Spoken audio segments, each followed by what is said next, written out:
Well, welcome. Thank you so much for taking time out of your no doubt busy schedule to join us here today.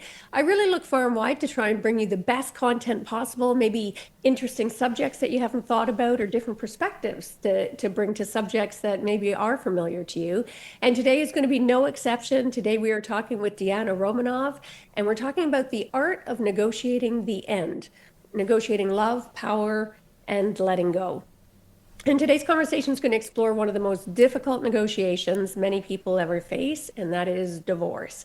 But this isn't just about ending relationships. It's about how power and communication and emotional intelligence will intersect during moments of deep transition in our lives.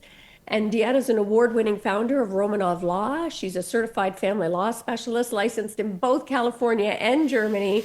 And she's the creator of the popular YouTube channel Divorce Like a Boss with Diana. And she brings a unique global lens, obviously, to negotiation, to mediation, and to the very rapidly evolving role of technology in family law and beyond. So, Diana, welcome to the show.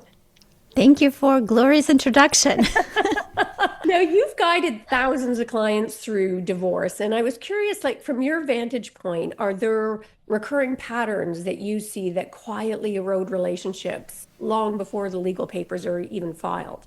Yes, I see that a lot in my consultations. I notice lately I have a lot of clients who have met each other when they were young, 17, 21. And now 25 years later, 27, I'm wondering why now? After so many years, I usually see the 7-year mark, 5-year mark, up to 5-year-old child mark, but 27 years. So I kept wondering, and what I see happens is when people meet each other so young and live their separate lives after the children grew up and they have not had time for themselves as a couple, didn't have date nights, didn't have plans after. And then one day, it's not one day waking up type of thing, but it's a good saying. Catch it saying it's usually slow falling apart. He worked a lot and developed hobbies that are not together with his or her, or her with him. No gender discrimination, just to explain that the hobbies, the interests are so far that when they're alone after the children left, there is nothing. He wants fishing, going skiing and golfing. And let's say mom, in this case, where I have those cases, so it's pretty fresh. That's why I'm thinking to myself, she would like to be involved in their children's lives and be more with them. And so the interests are so different. It's not so obvious as some might believe. It's sex, money, communication. No, it's more subtle. It's creeping slowly but surely with dynamics. I noticed in these recent cases, I keep talking about these cases because I just have this so fresh in my mind, where in these recent cases, he would hold all the money, all the assets. It's comfortable position to be for sometimes when the children are small. I'll take care of the investment. I'll take care of this and that. And then once divorce hit, there is no clarity. What are the gift trusts? How many trusts do we have that are irrevocable that I should have asked when I signed what it means in a divorce? Or why did I sign this marital settlement agreement that didn't benefit me? So this, I wouldn't say infantile because it seems insulting, but giving up power to someone feels good in the moment. It's like drinking alcohol. It feels good in the moment, but there is so much consequence. The waking up is, I will never do this again type of waking up that I'm noticing. And now when they come to my office, I feel giving them their power back, even if it means to fight or do discovery or split assets. It feels empowering. Well, I'm glad you talk about the creeping because I think we do all assume, oh, all of a sudden we woke up one day and everything had No. changed. And it's not. It's something, it's about paying attention to the warning signs as they come and sort of layer on each other. And I think you've described divorce as revealing the architecture of a relationship. So what does that architecture typically look like when it's healthy versus when it starts getting unstable? And I would call it also a paradigm or like sleepwalking in certain areas Yeah. that feel familiar and a little bit childlike. I don't want to take care of finances. You do it. I don't, I'm good at this. And Yeah. the story people tell themselves about what they're good at and what are not, it's not true. Yeah. And so the more coming to what a healthy relationship would look like is to empower one another and say, no, no, no, actually, let me teach you how to invest. Let me show you how I think. Instead of I'll take care of it, you don't need to worry about it. Yeah, no, show me. Yeah. Show me every single spreadsheet, even if it means my brain cannot handle half an hour a week Yeah. at a time because the children are small or too big or I'm not interested. But getting into these uncomfortable conversations, Yeah. what would our life look like in 5 years when the children are out? Do we have any common interest? Why not? I don't like how we talk to each other. I know it has been since we were young, but it needs to change. How about we go to co-parenting or actually not co-parenting, counseling Yeah. with each other, not about the children, but with each other, Yeah. about learning skills how to communicate. And then we learn that one spouse spends way too much time investing in finances and working and way too little time, way too comfortable that things will go the way they are and will stay the same way. Yeah. But having then comfortable conversations Yeah. and planning and treating each other like I remember when I broke up with one of my boyfriends, I wrote him a letter after reading the book Dhammapada that I'm not a cactus, Yeah. I'm an orchid. Oh, I like that. Because cactus needs maybe once a month. I never had a cactus, but I can imagine if they can survive in a Yeah. desert, that means they're not. Orchid cannot be in the sun too much. It Yeah. needs to have specific amount of water. It has to, and I feel every relationship should be treated as an orchid. That's gorgeous. And I like that you use the word planning because as you were talking about it, it really hit a chord because I've suddenly started realizing lately, I've been married for 30 years now. I'm like, I don't know anything about his pension or like, God forbid if something happened to either of us. I don't think either of us have any of the information that we would need about each other. So I like that idea about doing that together, even when it's uncomfortable or even if it feels unnecessary. And I wonder, like on the conflict issue, from a negotiation lens, where do you think most couples go wrong when conflict first emerges, right? When we have these uncomfortable situations. I think they let their default state of mind run the show, Yeah. meaning the being unconscious of their internal childhood programs and reacting in a way that it's not filtered, Yeah. hurting each other. So when someone says something hurtful, before reacting, I would say pause for 10 seconds, walk away, or if not possible, at least filter. My 5-year-old told me, if you have nothing nice to say, don't say it. And I'm still work in progress. Yeah. So Aren't we all? I feel my husband is a cactus. I'm like, how can I? Anyway, but the point is, we're all not perfect. And yes, things will happen, but having some sort of filter, getting out of a habit, Yeah. how to communicate with each other. Because if someone is easily triggered emotionally and they have no tools to emotionally manage their feelings, Yeah. it's a spiral. So the more it's like neurological path, the more that person does that kind of reaction, the more it cements and it's harder to go back and rewire the path less traveled. And so like Einstein said, if you do the same thing over and over again and expect different result, that's a definition of insanity. Yeah. And I want So to put it in for our listeners for a moment in the word pause.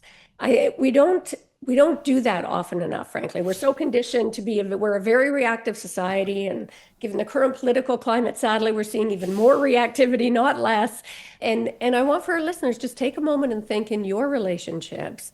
It is probably the most valuable advice you're going to get. But, between every stimulus and a response, there's that pause, that moment that you can take. So in that moment, just gather yourself and get intentional about who do I want to show up as? What are some triggers that I can protect, avoid right now, in this conversation, and think of it, is this the best time? Is this the best place? Like, just do a quick checklist that who, what, where, when, why, before you go and respond with a knee-jerk reaction that you're not going to be able to take back. And this is both in your relationship and in business. So, and you had mentioned before, Diana, about power. So I want to just circle back to that. Like, what role does power, whether it's perceived or actual power, play in the breakdown of connection, do you think? When negotiation stops and when one person's spouse says, this is my way or highway, that's I would say the core definition of, I don't know if it's power necessarily, I would call it stubbornness, but usually who is on the other side with less tools, financial tools, custody tools, perceives that as power move. That's devastating when it happens. And that's when the high conflict litigation begins. Yeah. And it's interesting because I think you sort of alluded to this, I think our perceptions aren't great. I think there were studies done as well where humans, our perceptions are wrong, like 90% of the time, some staggering number. I remember and so again, for our listeners, if you feel like you don't have power in a relationship, I invite you to maybe change your perspective or look at some of the objective evidence and maybe redefine what power is, right? I mean, there is power and purpose. There's all different ways that power can manifest itself. So don't let yourself feel like you are at the bottom of the negotiating heap because of perception. I invite you to challenge that perception, whether in your professional life or whether in your romantic relationship or the dissolution of that relationship.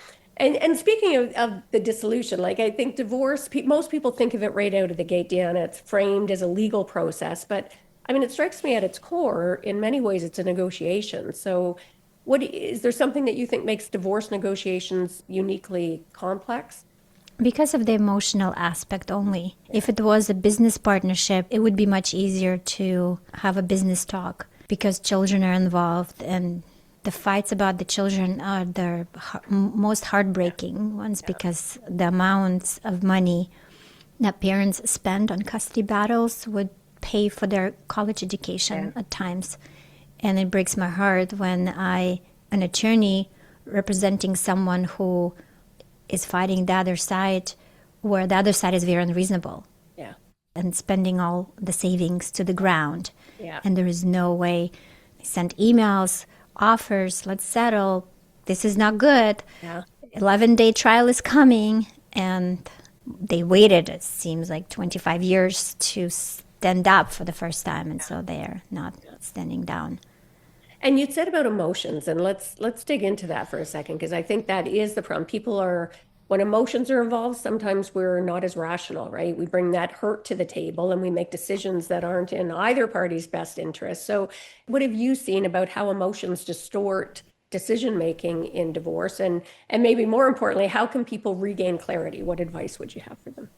I notice, regardless of the age, if someone is not able to manage their emotional responses and manage their feelings, they will react out of emotion, thinking that this is how they think. So they confuse rational thinking and emotion. And where I come in, I'm a surgeon dissecting it. Here's the line. This decision you're going to make is an emotional. For example, if someone was unfaithful and they would like to pay more money because they feel guilty, I tell them, you will regret it. You're not the only client I had who was unfaithful, and there is a reason for everything. So we're not going to go into the reasons. That's not for me. That's for a therapist. But you will regret it in a year.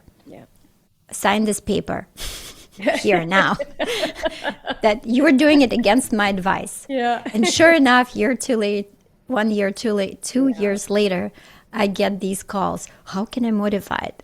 Yeah. Too late, a little bit, Yeah. couple years. And how can individuals maintain? Because I think through the divorce process, often people feel like they've lost their identity, right? Especially as you were alluding to your recent cases where you've got these long time relationships, your whole identity becomes wrapped up in that. So, any tips on how people can maintain their sense of, if not identity, at least agency during the process? The type of thinking I developed because I have been through a divorce myself and needed a lot of therapy that helped me is, first of all, to choose who am I advocating for. Because there is this split in one's mind. When I ask a client a question, what do you want? The first answer comes to their mind, unsurprisingly, because I've been through that.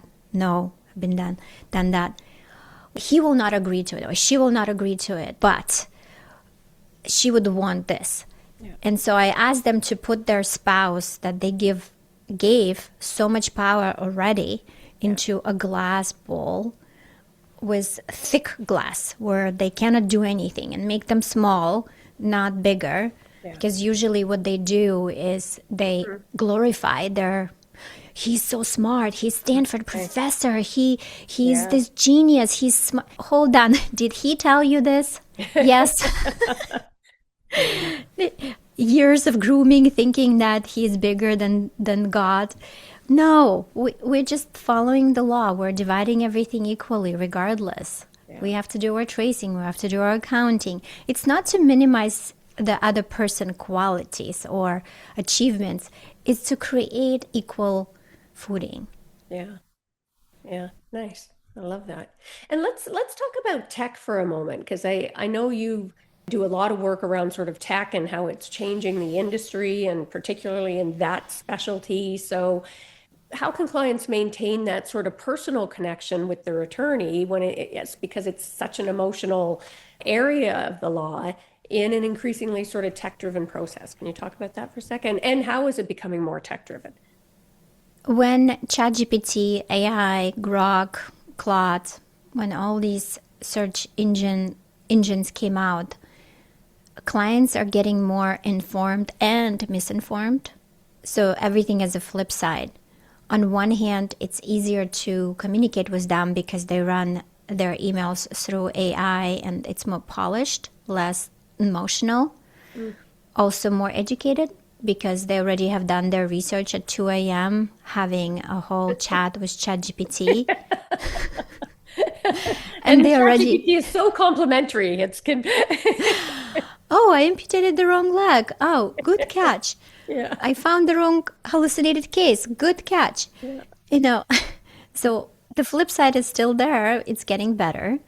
And there is that element of human connection. I don't think this is something that can go away because, yes, ChatGPT is great, but not always right. ChatGPT cannot file motions.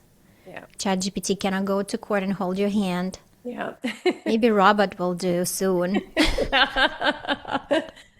as a support person. But joking aside, I think the human element is really I agree. The key in any profession. And I worry we're losing that. And I want for our listeners as well to just put a pin, because people are getting increasingly turning to sort of AI for answers. And I can tell you that there are a number of lawyers who've been caught with their pants down using AI and having wrong sources. Just be aware that if AI does not know the answer to something, it will make things up. It will pull things without regard necessarily to credibility. So you want to be really careful with that use, to know your stuff. So, and I'm wondering, because for survivors of abuse or individuals in sort of high conflict divorce situations, I thought I read somewhere with you about how technology can serve as a shield and a sword. Can you tell us a bit about that? Survival, victim of domestic violence. Well, so we're talking about technology of communication. For example, our family wizard, talking parent. That's already an existing technology communication tool that is supervised, easy to download because it creates a PDF that we can use in trial as part of the evidence. So that type of tool has been there for a while. That's not AI driven although it's implementing AI, so it checks the tone. So when you draft that email, it has the tone meter. A little too aggressive. Here's the suggested answer. Because everything can be used. So it's very useful to use that tool. Whoever is listening and using our family wizard, use that tool. In terms of weaponize AI, I have seen a lot of cases using AI as a tool to file motions, frivolous motions. I haven't seen anyone getting sanctioned other than what I read in news about lawyers using AI, because the ethical duty of conduct and professionalism and competence applies to lawyers, not the same way to clients. So if someone hallucinates a case and submits it, all I have seen so far is judge giving a warning to say, if you do it one more time, I will sanction you. But I haven't seen anything beyond that. Yeah. Now, AI is changing so quickly. Like if you look sort of 5 years ahead, do you see divorce proceedings looking different down the road, or what are your thoughts on that? In my imaginary world, I think a lot of lawyers will die out like dinosaurs who are not using AI. AI will be the prerequisite for a client to hire an attorney because it's going to be so useful. A lawyer is going to manage AI. So AI will produce all pleadings, all memorandums, and the lawyer's job is to ensure that everything, because it's going so fast. It's getting so good that why would a client pay 10, 15, 30, 50 hours for one trial brief if an AI can do it in an hour? Wow. Why? Kind of scary times. I mean, as you say, there's the pros and the cons, right? It's going to be interesting times in our lifetime because that arc is moving so quickly. And I just wanted to circle back to communications for a moment. Like in your experience, practicing divorce law, family law, what lessons about communication and negotiation that you've gleaned from divorce proceedings can people maybe proactively, for our listeners now, apply to strengthen their current relationships before they get to that stage? Any lessons that have come about from your experience watching the process of the evolution of the relationship? Some people call it red flags, some people call it teasing, or I would say when something, and I learned that in one of my personal courses that I did, if something is bothering in the relationship, don't hold it for more than 24 hours. First of all, I learned that in my own relationship, it takes more energy to hold it than True. to be upset. I heard people are upset at each other for weeks at a time, don't talk to each other. I would be exhausted after 2 hours. So learning to shift. So you can cry, you can laugh, you can fight and restore. So resolving conflicts that come up without repressing them. Because what happens, it's not, I don't care, or it's not too big, or it's too small, or I'm too small, or no, it's not the right time. Yeah, pick the time. But the problem, what will happen, the repression will then spike into the opposite. It tends to happen. And I see when it happens, and it's not pretty. The clients are completely losing their mind, calling me on Saturday about things that happened 8 years ago. Seriously, why didn't you address that 8 years ago? And I had a client who was crying, and I was like, hold on, is that happened something that was yesterday or last week? No, 8 years ago. And I think, well, I was going to say women are probably more guilty of that, but probably not, but for different reasons. I think for women, because, and again, not to sort of just generalize here, but I think we are so conditioned to not rock the boat that often there's a lot of repression that happens. And men, I think for different reasons, because they're not supposed to cry historically, right? And we're starting to see shifts in that, although sadly we seem to be seeing that pendulum swinging back again to some of that sort of man in a box kind of attitude. So great advice for our listeners that you're getting here. Do not If you find yourself in a pattern where you are repressing when things come up, deal with them in the moment. Take that pause to think about how you want to handle it. Go through that quick sort of 5W checklist again. How do I want to handle this? Who do I want to show up as? Who are they likely to show up as in this conversation? And then come prepared and plan for these difficult discussions the way you would if it was a business meeting, right? So that you can deal with it. We don't often put enough forethought into the most important relationships in our lives. And I wanted to circle back, Deanna, because you had mentioned your own divorce experience. And I was just curious, it just struck me, did that shape the way in which you approach advocacy and or mediation? Yes. Not only the divorce, but my dysfunctional childhood and my parents getting divorced.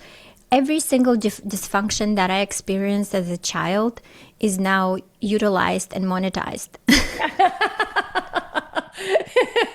Nice to get some value out of it after all the angst. Yes, it's from a victim to a victory. So, the way I see it is I can relate to clients when they're a little bit insane. Yeah. Been there, done that, to my own lawyers. Yeah.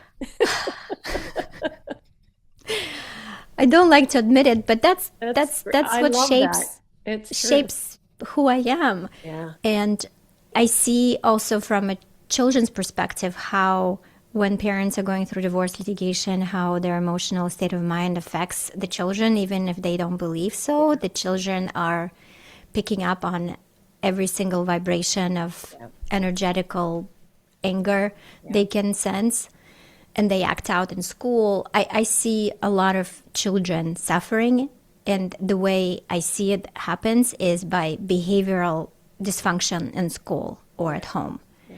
And so it doesn't come from nothing. Yeah.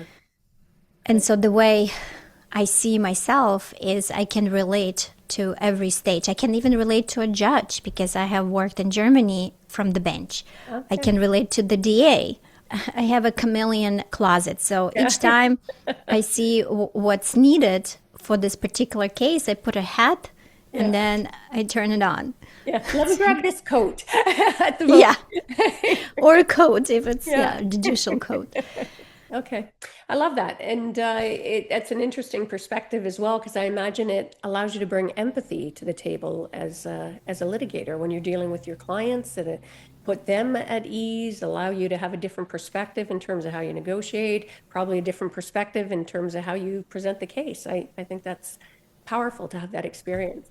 And I can't believe how quick our time has gone here. Oh my gosh, yes. So much more. I'd like to end by asking, what's one powerful negotiation shift that our listeners can implement immediately to strengthen either the relationship or themselves? One negotiation tip. Well, I'm in the world of litigation. Before it comes to litigation, the same discussion I have with every single client before it enters litigation, where hurtful things cannot be taken away. It's on the record. The children will grow up and they can get the record and they can read whatever parent said about them or about the other parent. So I ask a line of questions. First, who do you want to be as a person looking back 20 years from now? How would you show up today so that you are not embarrassed 20 years from now in front of your grandchildren, in front of your business partners, your second wife, second husband? Also, what is the price of winning? Think about you're making $1 million, going to court over $500,000, spending half of your year fighting something you could have earned in a different way. Is that worth it to you? If it's custody, if the children are little, a lot of the times I hear from parents, I am going to fight so that when they grow up, they say, thanks for trying. At least you tried. You didn't give up. And that's usually when someone is falsely accused of domestic violence in order to get advantage for custody. That's when the fight happens. Yeah.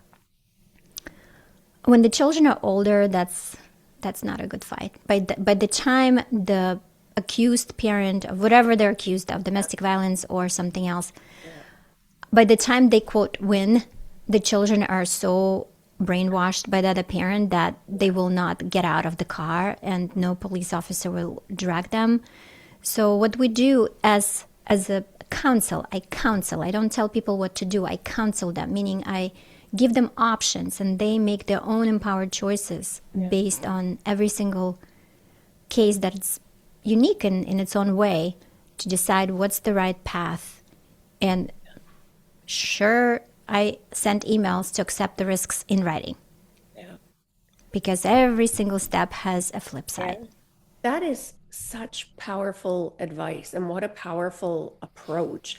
I have not heard that before, actually, and I've been practicing law for 35 years, and I think that is when you started out by saying, I want them to think about 20 years down the road, and you look back at this moment, who do you want to be so that you're not embarrassed and you can be proud of how you showed up?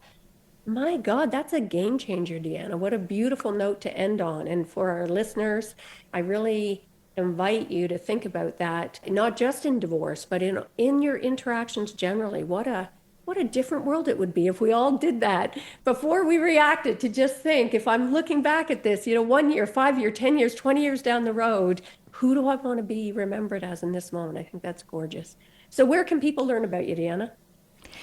I made it so simple. Google Divorce Like a Boss, and you will find me on Amazon with my book in 4 versions, my YouTube channel with all the links to my website and how to schedule a meeting with me and watch my videos.